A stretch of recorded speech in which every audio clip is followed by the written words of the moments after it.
মা মনসা হচ্ছে সব থেকে জাগ্রত মা। আর এরপরে আসে মা মঙ্গলচণ্ডী। মা তোমাকে শত শত প্রণাম। আজ শুরু হবে মা মঙ্গলচণ্ডীর নতুন করে পুজো আমাদের বাড়িতে।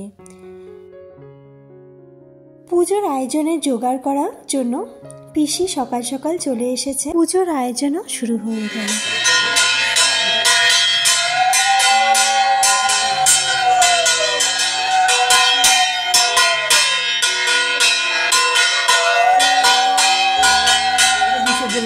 না গেটটা খুলে দিতে হয়।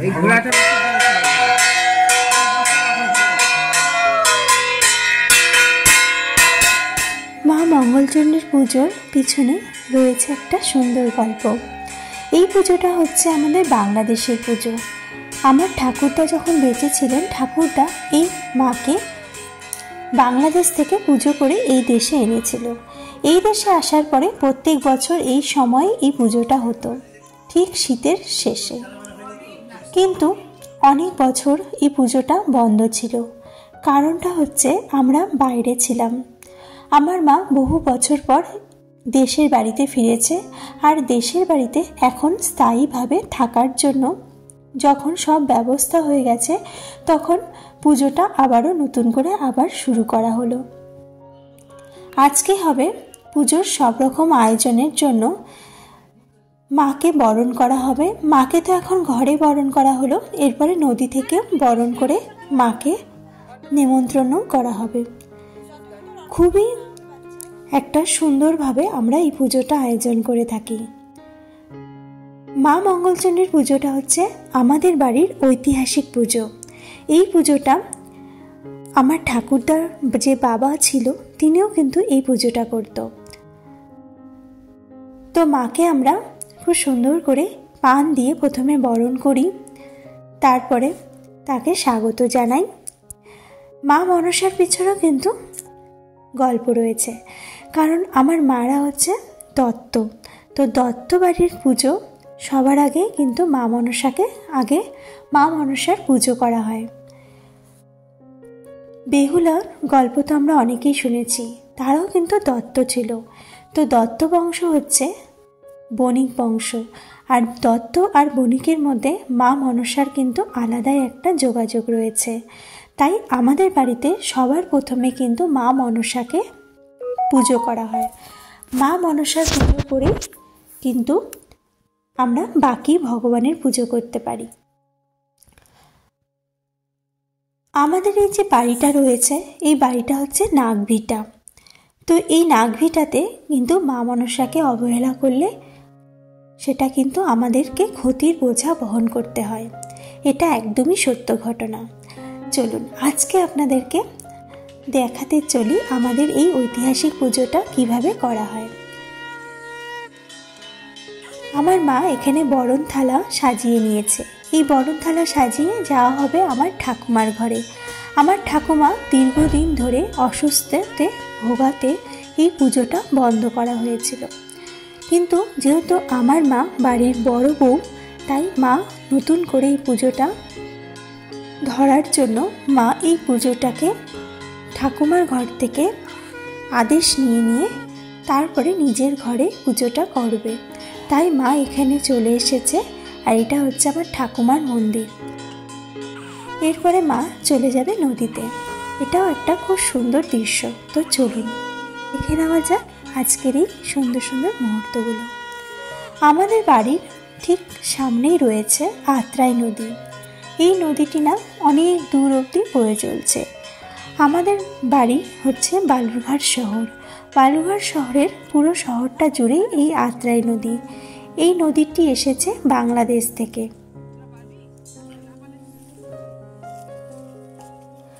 এই নদীতে প্রত্যেক বছর কিন্তু বন্যাও হয়। তার জন্য সিঁড়িগুলো কিন্তু এরকম অবস্থা হয়ে গিয়েছে। উঁচু একটা স্তূপ জমে গেছে সিঁড়ির উপরে, মাটির স্তূপ, যার জন্য সিঁড়িগুলো কিন্তু অনেকটাই দেখা যাচ্ছে না। কিন্তু এগুলো কিন্তু পুরোটাই সিঁড়ি ছিল। তো এইভাবেই এখান থেকে যেরকম করে বিয়ের সময় ঘট ভরা হয়, ঠিক তেমনি করেই জল আজকেও ভরা হবে এবং মাকে বরণ করে ঘরে নিয়ে যাওয়া হবে। মাকে এখানে নিমন্ত্রণ করতে আসা হলো। চলুন আপনাদেরকে আরেকটি দৃশ্য দেখাই।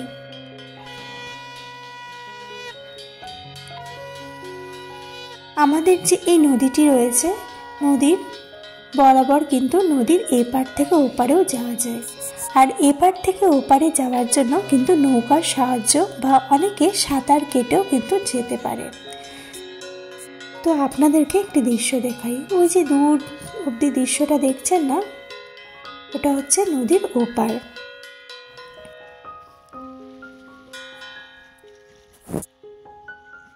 তো বাবা এখানে কিন্তু ডুব দিয়ে মাকে নিমন্ত্রণ জানিয়ে দিল। তো পুরোহিত মশাই কিন্তু ডুব দিয়ে পুজোটার জন্য একটা নিয়ম দিয়েছিল, যার জন্য বাবাকে এই ঠান্ডার দিনে ঠান্ডা জলে এভাবে স্নান করতে হলো।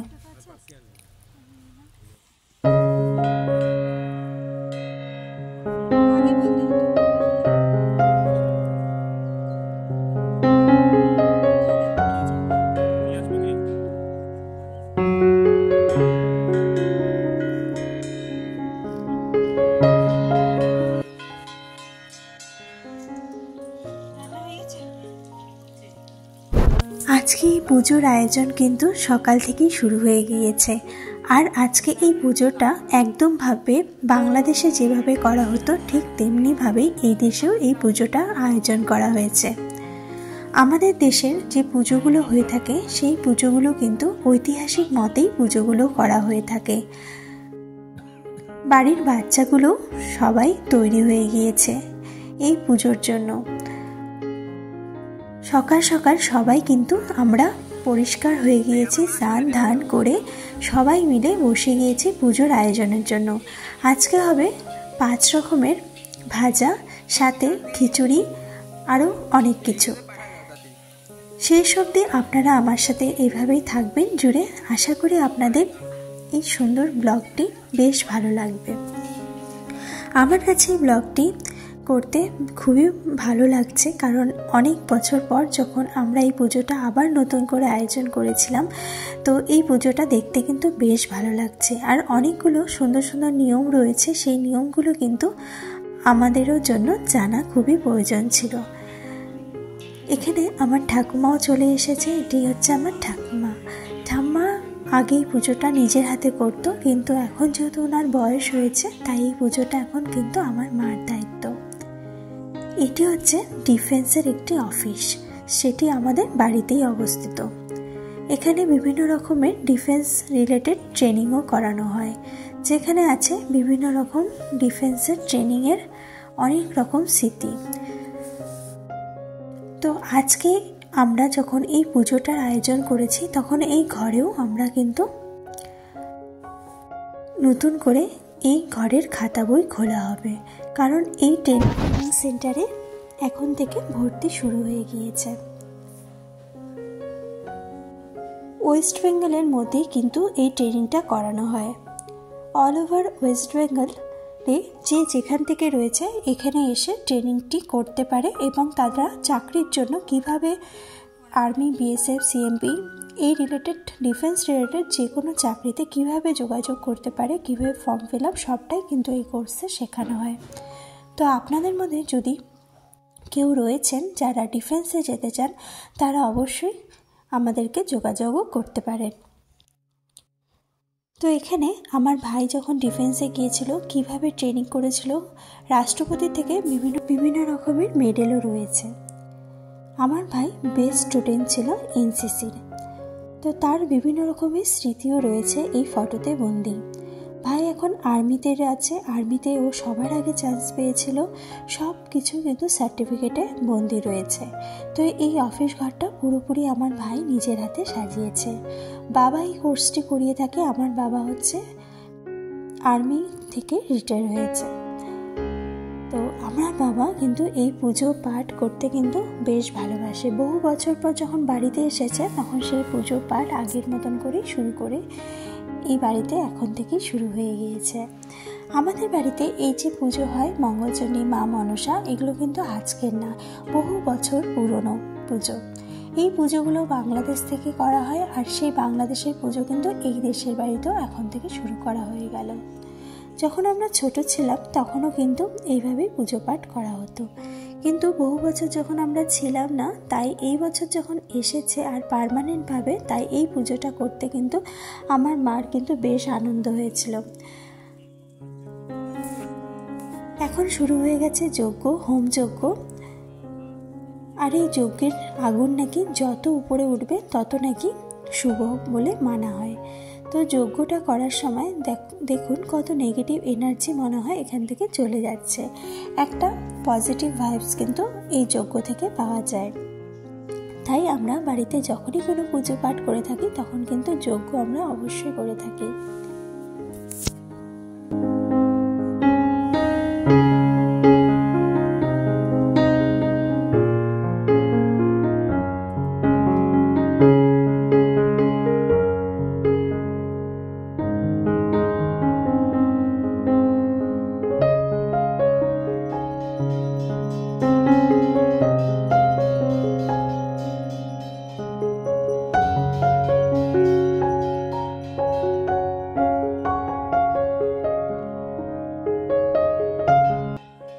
রান্নাবান্না কিন্তু এখন সব কিছুই সম্পূর্ণ হয়ে গিয়েছে। এখন শুধু বাকি আছে খিচুড়ি বানানো আর পায়েস। তাই পিসি এখানে খিচুড়ির জন্য সব কিছু জোগাড় করে নিয়েছে, আর খিচুড়িটি এখন বসিয়ে দেওয়া হচ্ছে। মাটির উনুনে খাবার খেতে কিন্তু বেশ ভালো লাগে, আর পুজো পাঠে কিন্তু মাটির উনুন হচ্ছে সব থেকে শুদ্ধ বলে মনে করা হয় আমাদের এই দেশের বাড়িতে। মা বলে সবসময় যে উনুন হচ্ছে সবসময় শুদ্ধ থাকে, আগুনে কোনো দোষ নেই, কিন্তু মাটির উনুনে কিন্তু আরও বেশি শুদ্ধ বলে মনে করা হয়। আর আজকে গ্যাসও ব্যবহার করা হচ্ছে এই রান্না করার জন্য, কিন্তু গ্যাস আর উনুন দুটো মিলেই রান্নাবান্না সারা হচ্ছে। যেহেতু বহু মানুষকে নিমন্ত্রণ করা হয়েছে, একে সকলেই আসবে, তাই রান্নাবান্না কিন্তু অনেকটাই বেশি। তাই দুটো উনুনেই রান্নাবান্না শুরু করা হয়েছিল সকাল থেকেই। 5 রকমের ভাজা ছিল, সাথে ছিল লাবড়া ঘন্ট, পায়েস, খিচুড়ি। তো এইসব করতে কিন্তু বেশ সময় লাগে। এখন শুরু হয়ে গিয়েছে অঞ্জলির পর্ব। তো এখন আমরা একে একে বাড়ির সবাই মিলে অঞ্জলি দিয়ে নেব। আমাদের এই ঐতিহাসিক পুজোতে কিন্তু আমার ঠাকুরদা যখন বেঁচে ছিলেন তখন কিন্তু বেশ আনন্দ করে বাড়ির সবাই মিলে আমরা কিন্তু এই পুজো পাঠ করতে থাকতাম। আর এই পুজোতে নাকি শোনা গিয়েছে মা স্বয়ং মঙ্গলচণ্ডী স্বপ্নে দেখিয়েছিল এই পুজো করানোর জন্য, তাই তারপর থেকেই বাংলাদেশে এই পুজোটা করা হতো। রীতিমতো সবাই এই নিয়মটা মেনে আগের দিন নিরামিষ খেয়ে পরের দিন সারাদিন উপোস থেকে বাড়ির বউ মেয়েরা কিন্তু এই পুজোটা করতো। কিন্তু আজকে বহু বছর হয়ে গিয়েছে, আজকেও আমরা পুজোটা কিন্তু সেই বাংলাদেশের বাড়ির মতনই কিন্তু এই পুজোটা আজকেও করে চলছি। বহু বছর পর যখন বাড়ি ফেরা হয় আর সেই নিয়মগুলো যখন আবার আগের মতন করা হয়, এই নিয়মগুলো কিন্তু মানতে আমাদের বেশ ভালো লাগে।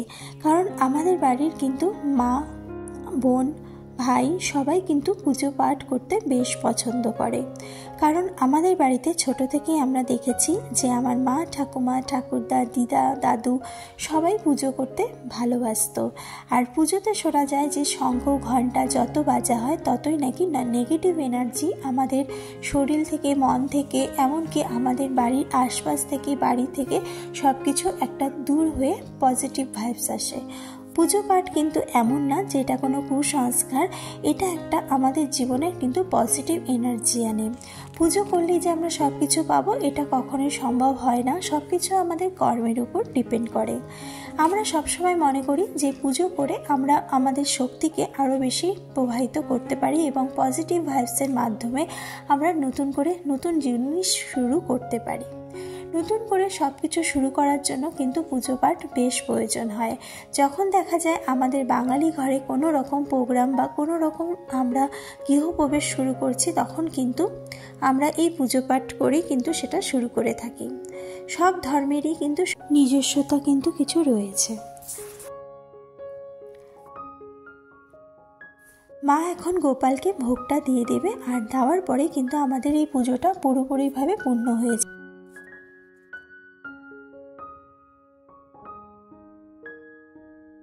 গেলেই আমরা সবাই এই উপোসটা ছেড়ে সামান্য প্রসাদ মিষ্টি খেয়ে তারপরেই আমরা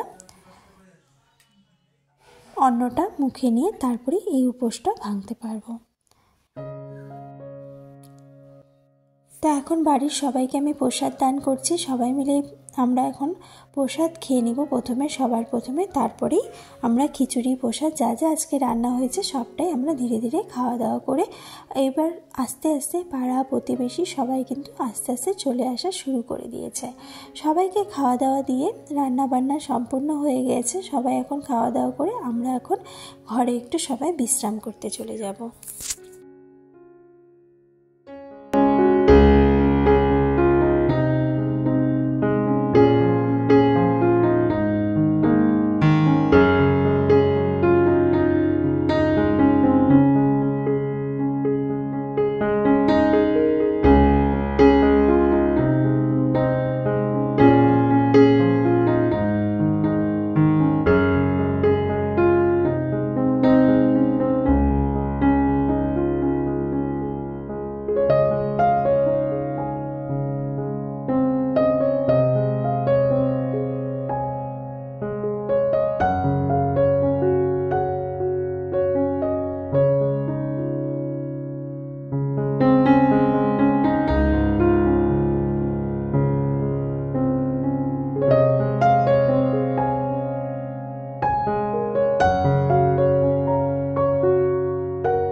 সবাইকে আমি এখন প্রসাদটা দান করে দেব, আর প্রসাদ দান হয়ে গেলে কিন্তু পুজোটা পুরোপুরি সম্পূর্ণ হয়ে যাবে। আজকে মা মনসার পুজো করা হয়েছিল, যেই পুজোটা আমাদের বাড়িতে দীর্ঘদিন ধরে হয়ে আসছে, আর সাথে হয়েছিল মা মঙ্গলচণ্ডীর পুজো। দুই মাকেই প্রণাম জানাই, শত শত প্রণাম। আজকে এখানেই শেষ করছি এই ব্লগটি। কেমন লাগলো অবশ্যই জানাতে ভুলবেন না।